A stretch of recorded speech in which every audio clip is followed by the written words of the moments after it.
Hi students, welcome to my channel Math Chem Made Easy.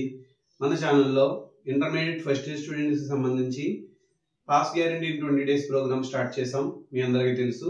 ఆ programme లో day 6 కి సంబంధించి ఫిజిక్స్ అనే సబ్జెక్ట్ లో మనం థర్మల్ ప్రాపర్టీస్ ఆఫ్ మ్యాటర్ అనే చాప్టర్ నుంచి 4 మార్క్స్ ఎక్స్ప్లెయిన్ చేస్తాను. ఆ 2 మార్క్స్ ఏంటంటే మన సీక్వెన్స్ ప్రకారం ఇప్పటికి మనం 11 4 మార్క్స్ ఎక్స్ప్లెయిన్ చేసి ఉన్నాం. So 12th 4 marks question explain the anomalous behaviour of water అనే క్వశ్చన్ ఒకటి, అలాగే explain conduction, convection and radiation ఈ రెండు క్వశ్చన్స్ ఎక్స్ప్లెయిన్ చేస్తాను. సో వీడియోలోకి వెళ్ళబోయే ముందు మా ఛానల్ని ఒకసారి సబ్స్క్రైబ్ చేయండి. సబ్స్క్రైబ్ పక్కన బెల్ బటన్ని ప్రెస్ చేయండి. అలాగే మా ఛానల్లో పెట్టేటువంటి వీడియోస్ మీకు నచ్చినట్లయితే లైక్ చేయండి, షేర్ చేయండి, అలాగే కమెంట్ చేయండి. మీ సపోర్ట్ ఉంటే మరిన్ని వీడియోస్ చేయడానికి అవకాశం ఉంటుంది. సో ఇప్పుడు టాపిక్లోకి వెళ్ళిపోదాం. Anomalous behaviour of water. What is anomalous behaviour of water అంటే, ఎనామలస్ అంటే అసాధారణంగా, అంటే జనరల్ గా కాకుండా, సాధారణంగా కాకుండా ఎనామలస్ గా, డిఫరెంట్ గా వాటర్ బిహేవ్ చేస్తుంది. ఏంటా బిహేవియర్ అనేది చూద్దాం. కొన్ని మనకి స్నో వచ్చేటువంటి ఏరియాస్ ఉంటాయి. అంటే మనకి ఫారిన్ కంట్రీస్ లో అంతా కూడా లేక్స్ అన్ని కూడా ఐస్ తో కప్పేసి ఉంటాయి. అటువంటిప్పుడు ఐస్ కింద ఆల్రెడీ మన లేక్ ఉంటుంది. లేక్ అంటే తెలుసు కదా మీకు, వాటర్ ఉండేటువంటి పాండ్స్ లాంటివి ఉంటాయి. అందులో ఫిషెస్ అలాగే ఆక్వాటిక్ యానిమల్స్ అన్ని ఉంటాయి. అవి బతికుంటాయి. అంటే పైన ఆల్రెడీ ఐస్ తో క్లోజ్ చేయబడినప్పటికీ లోపల ఆక్వాటిక్ యానిమల్ బతికే ఉంటుంది. దాని లైఫ్ సర్వైవ్ అవుతుంది అక్కడ. ఎలా అనేది మనం ఈ టాపిక్ లో చూద్దాం. సో ఇక్కడ maximum density of water at 4 degree centigrade. Water కి మాక్సిమం డెన్సిటీ ఎక్కడ ఉంటుందండి? 4 డిగ్రీ సెంటీగ్రేడ్ దగ్గర వాటర్ కి డెన్సిటీ ఎక్కువగా ఉంటుంది. అయితే 0 నుంచి 4 డిగ్రీ సెంటీగ్రేడ్ కి వెళ్లే కొద్దీ, అంటే టెంపరేచర్ పెరిగే కొద్దీ జనరల్ గా ఏ మెటీరియల్ అయినా ఎక్స్పాండ్ అవ్వాలి. ఏదైనా ఒక బాడీని వేడి చేస్తున్నాం అనుకోండి, ఎక్స్పాండ్ అవ్వాలి. కానీ వాటర్ ని బాయిల్ చేసినప్పుడు, వాటర్ ని వేడి చేసినప్పుడు 0 నుంచి 4 డిగ్రీ సెంటీగ్రేడ్ దాకా వెళ్ళేటప్పటికి ఆ వాటర్ ఏమవుతుందంటే కాంట్రాక్ట్ అవుతుంది.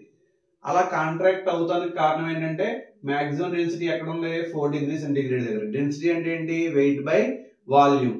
అంటే 1 లీటర్ మెటీరియల్ కు ఉండే బరువు, 1 లీటర్ మెటీరియల్ కు ఉండే బరువును మనం డెన్సిటీ అంటాం. కాబట్టి 0 డిగ్రీ సెంటీగ్రేడ్ నుంచి 4 డిగ్రీ సెంటీగ్రేడ్ వెళ్ళేటప్పటికి వాటర్ డెన్సిటీ పెరుగుతుంది.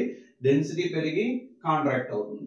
ఇక్కడ ఒకసారి డయాగ్రామ్ చూస్తే కనుక పైన 6 డిగ్రీ సెంటీగ్రేడ్ దగ్గర ఉంది టెంపరేచర్. అంటే upper layer of the water అంతా కూడా 6 డిగ్రీ సెంటీగ్రేడ్ దగ్గర ఉంది.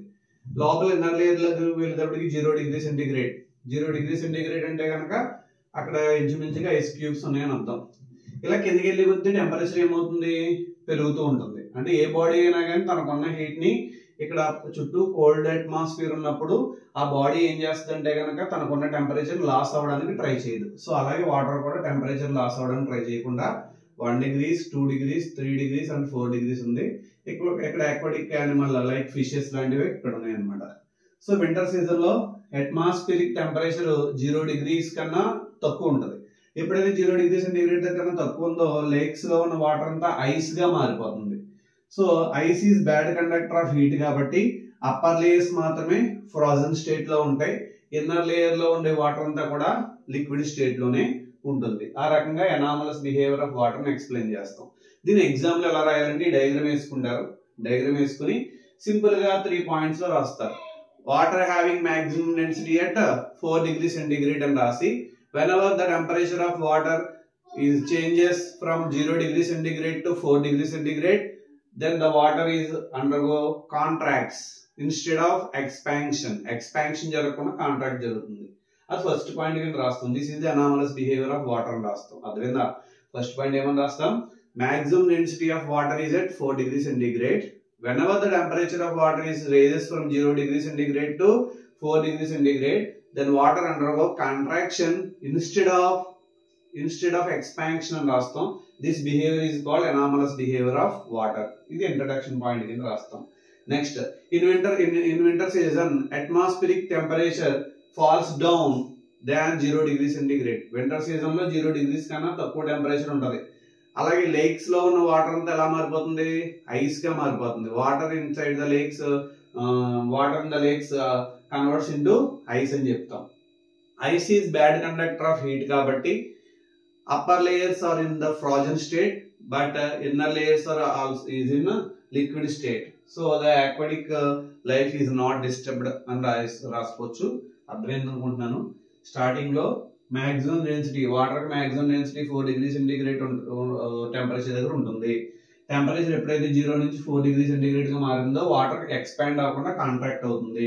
వింటర్ సీజన్ లో అట్మాస్ఫిరిక్ టెంపరేచర్ 0 కన్నా తక్కువ ఉంటుంది కాబట్టి లేక్స్ అన్ని కూడా ఐస్ గా మారిపోతాయి. అయితే ఇక్కడ ఐస్ అనేది బ్యాడ్ కండక్టర్ ఆఫ్ హీట్ కాబట్టి హీట్ పైనుంచి లోపలికి కానీ లోపల నుంచి బయటికి కానీ హీట్ ట్రాన్స్ఫర్ అవ్వదు. హీట్ ఎప్పుడైతే ట్రాన్స్ఫర్ అవ్వలేదో అప్పర్ లేయర్స్ మాత్రమే ఫ్రోజన్ స్టేట్ లో ఉంటాయి. ఇన్నర్ లేయర్స్ అన్ని కూడా లిక్విడ్ స్టేట్ లో ఉంటాయి అని చెప్తాం. Next one, explain conduction, convection and radiation. అసలు ఇక్కడ హీట్ ట్రాన్స్ఫర్ అవ్వాలి అంటే, హీట్ ఒక చోట నుంచి ఇంకో చోటకి ట్రాన్స్ఫర్ అవ్వాలంటే మెటీరియల్ అనేది ఉండాలి, మీడియం ఉండాలి. ఫర్ ఎగ్జాంపుల్ వాటర్ బాయిల్ అవుతున్నప్పుడు స్టవ్ మీద, ఆ వాటర్ బాయిల్ అవుతున్నప్పుడు చుట్టూ అట్మాస్ఫియర్ అంతా కూడా హాట్ గా ఉంటది, అంటే గాలిలోకి సమ్ హీట్ రిలీజ్ అవుతూ వస్తుంది కాబట్టి. అలా ఏ మీడియం నుంచి అయితే హీట్ ట్రావెల్ చేస్తుందో, ఏ మెటీరియల్ నుంచి ట్రావెల్ చేస్తుందో దాన్ని మనం మీడియం అని అంటాం.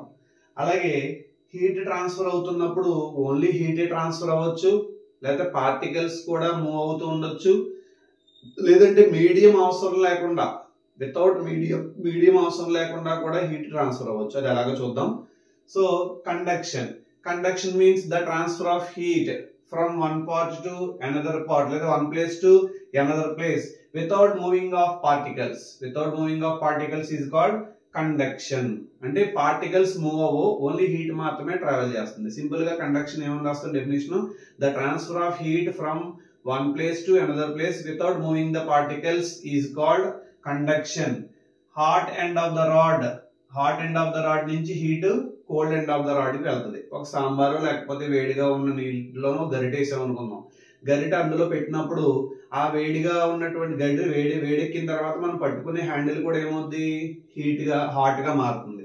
So heat is transferred from మనకి hot end of the rod to cool end of the rod. దీన్ని మనం కండక్షన్ అంటాం. Conduction means the transfer of heat one place to another place without moving of particles is called conduction అని చెప్తాం. మరి convection అంటే ఏంటి? Convection means the transfer of heat from one place to another place with the moving of particles, with the movement of particles is called convection అంటాం. అయితే ఈ convection లో heat అనేది ఏం చేసిందంటే ఒక చోట నుంచి ఇంకో చోటకి ట్రావెల్ చేస్తూ దాంతో పాటుగా పార్టికల్స్ కూడా మూవ్ అవుతుంటాయి. సీ బ్రీజ్, ల్యాండ్ బ్రిడ్జ్ తీసుకున్నట్లయితే, సీ బ్రీజ్ లో మనకి ల్యాండ్ బ్రిడ్జ్ అంటే ఏం లేదు, మనకి సీ ఉంది కదా, ఓషన్. ఆ ఓషన్ కి సంబంధించినంత వరకు ఆ పైన ఉన్నటువంటి లేయర్ లో ఉన్న క్లైమేట్ లో ఉన్న గ్యాసెస్ అన్ని కూడా హాట్ గాను లేకపోతే కూల్ గాను ఉంటూ ఉంటాయి. అలాగే ఎర్త్ లో ఉన్నటువంటి టెంపరేచర్ కూడా వేరేగా ఉంటూ ఉంటది. ఈ టెంపరేచర్స్ రెండు చేంజ్ చేసుకుంటూ ఉంటాయి. అలా చేంజ్ చేసుకోవడాన్ని మనం ఏమంటాం అంటే కనుక బ్రీజ్ అని అంటూ ఉంటాం.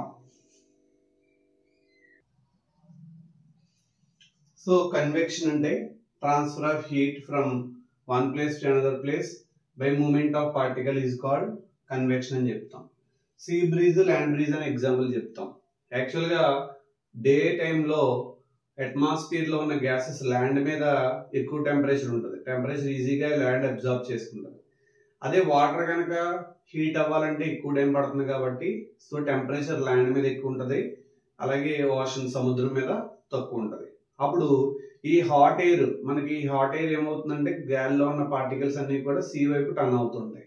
దాన్ని మనం ల్యాండ్ బ్రీజ్ అంటాం. అదే సీ బ్రీజ్ అయితే కనుక నైట్ టైం జరుగుతుంది. సీ బ్రీజ్ జరుగుతున్నప్పుడు ఏమవుతుందంటే కనుక నైట్ టైము యాక్చువల్గా ఈ పార్టికల్స్ అన్ని కూల్ డౌన్ అవుతూ ఉండాలి. సో కూల్ డౌన్ అవుతున్నప్పుడు టెంపరేచర్ సీ మీద ఉన్నటువంటి గ్యాసెస్ యొక్క టెంపరేచర్ ఎక్కువగా ఉంటుంది, ల్యాండ్ మీద టెంపరేచర్ తక్కువ ఉంటుంది, ఈజీగా స్లో డౌన్ అవుతుంది టెంపరేచర్. అప్పుడు ల్యాండ్ మీద ఉన్న పార్టికల్స్ సీ మీద పార్టికల్స్ ల్యాండ్ మీదకి వస్తాయి. దాన్ని సీ బ్రీజ్ అంటాం. సీ బ్రీజ్ జనరల్ గా నైట్ టైం జరుగుతుంది, ల్యాండ్ బ్రీజ్ అనేది డే టైం జరుగుతుంది. అంటే ఇక్కడ హీట్ ట్రాన్స్ఫర్ అవుతుంది, ఎవరు పట్టుకెళ్తున్నారో గ్యాస్ పార్టికల్స్ మూవ్ అవుతూ హీట్ ని పట్టుకెళ్తున్నాయి కాబట్టి దాన్ని కన్వెక్షన్ అంటారు. అలాగే రేడియేషన్ చూస్తే కనుక the radiation means the transfer of heat from one place to another place without any medium అంటే అసలు గాలి మనకి ఏమీ ఉండకూడదు, ఎయిర్ కూడా ఉండకుండా ఉన్నప్పుడు కూడా హీట్ ట్రాన్స్ఫర్ అయితే దాన్ని రేడియేషన్ అంటారు. సన్ నుంచి ఎర్త్కి హీట్ ట్రాన్స్ఫర్ అవుతుంది. మనకి ఇక్కడైతే క్లైమేట్ ఉంటుంది ఒక 50 కిలోమీటర్స్ దాకా. ఆ 50 కిలోమీటర్స్ ఎబో చూసినట్లయితే క్లైమేట్ ఏముండదు సన్ దగ్గర. క్లైమేట్ లేనప్పటికీ, అక్కడ అట్మాస్ఫియర్ లేనప్పటికీ హీట్ రేడియేషన్ ఫామ్ లో సన్ నుంచి ఎర్త్కి వస్తుంది, దాన్ని రేడియేషన్ అంటాం. సో సింపుల్ గా కండక్షన్, కన్వెక్షన్ అండ్ రేడియేషన్ ఎలా గుర్తుపెట్టుకోవాలంటే ద ట్రాన్స్ఫర్ ఆఫ్ హీట్, ప్రతి చోట ట్రాన్స్ఫర్ ఆఫ్ హీటే. వితౌట్ మూమెంట్ ఆఫ్ పార్టికల్స్ అయితే conduction, with the movement of particles అయితే కనుక కన్వెక్షన్, వితౌట్ మీడియం అయితే కనుక రేడియేషన్. సో ప్రతి చోట కూడా the transfer of heat from one place to another place అని రాసి వితౌట్ మూమెంట్ ఆఫ్ పార్టికల్స్ అని రాయాలి. ఇక్కడైతే విత్ మూమెంట్ ఆఫ్ పార్టికల్స్ అని రాయాలి, ఇక్కడ వితౌట్ మీడియం అని రాయాలి. ఎగ్జాంపుల్స్ చూసినట్లయితే హాట్ రాడ్ నుంచి, hot end of the rod నుంచి cool end of the rod కి హీట్ ట్రాన్స్ఫర్ అవ్వడం. కన్వెక్షన్ కి అయితే sea breeze, land breeze. Radiation కి అయితే మనకి heat transfer from sun to earth అని చెప్తాం. ఈ వీడియో కనుక మీకు నచ్చినట్లయితే లైక్ చేయండి, షేర్ చేయండి, అలాగే మా ఛానల్ని సబ్స్క్రైబ్ చేసుకోండి. మరిన్ని వీడియోస్ కోసం చూస్తూనే ఉండండి మ్యాథ్ కెమ్ మేడ్ ఈజీ. Thank you.